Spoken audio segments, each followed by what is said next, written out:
সব পক্ষের সহযোগিতা পেলে 2 থেকে 3 বছরের মধ্যে নৌপথের চেহারা পাল্টে যাবে। নৌ নিরাপত্তা সপ্তাহের উদ্বোধনী অনুষ্ঠানে কথা বলেন নৌ পরিবহন মন্ত্রী শেখ রবিউল আলম। তিনি বলেন, নৌপথ শতভাগ নিরাপদ করতে শুধু অর্থ নয়, সবার মেধা ও যোগ্যতাকে কাজে লাগাতে হবে।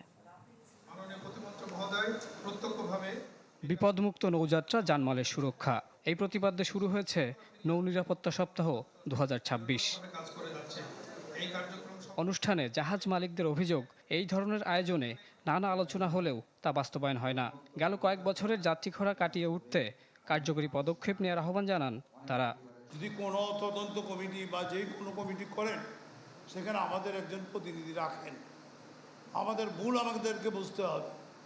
আমরা যে সঠিক কাজটা করি নাই, এটা কিন্তু আমরা বুঝতে পারি না।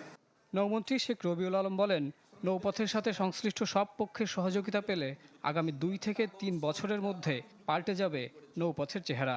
এজন্য শুধু অর্থ নয়, সবার মেধা ও যোগ্যতাকে কাজে লাগাতে হবে।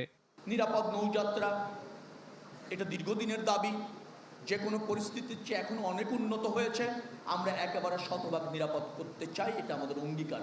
আপনাদের দিয়েই আপনাদের শতভাগ কন্ট্রিবিউশনটা নিশ্চিত হোক। আর যদি এই রকমের ভালো হওয়ার যে সিকোয়েন্স, সেইটাকে যদি একটু অব্যাহত রাখা যায়, আমার মনে হয় 2 থেকে 3 বছরের মধ্যে এই নৌ ব্যবস্থাপনার চেহারা চেঞ্জ করে দেওয়া সম্ভব। আসন্ন ঈদুল আজহায় নৌপথে দুর্ঘটনা এড়াতে জাহাজ মালিকদের সতর্ক থাকার আহ্বান জানান মন্ত্রী। যাত্রীদের নিরাপত্তা, জানের নিরাপত্তা। মোহাম্মদ শফিক, চ্যানেল 24, ঢাকা। চায়ের কাপে সমাজ বদলের ঝর্ণা তুলে আগে গোছান নিজেকে। প্রিমিয়ার টাইটানিয়াম আলমিরা, গুছিয়ে ফেলুন জীবনটাকে।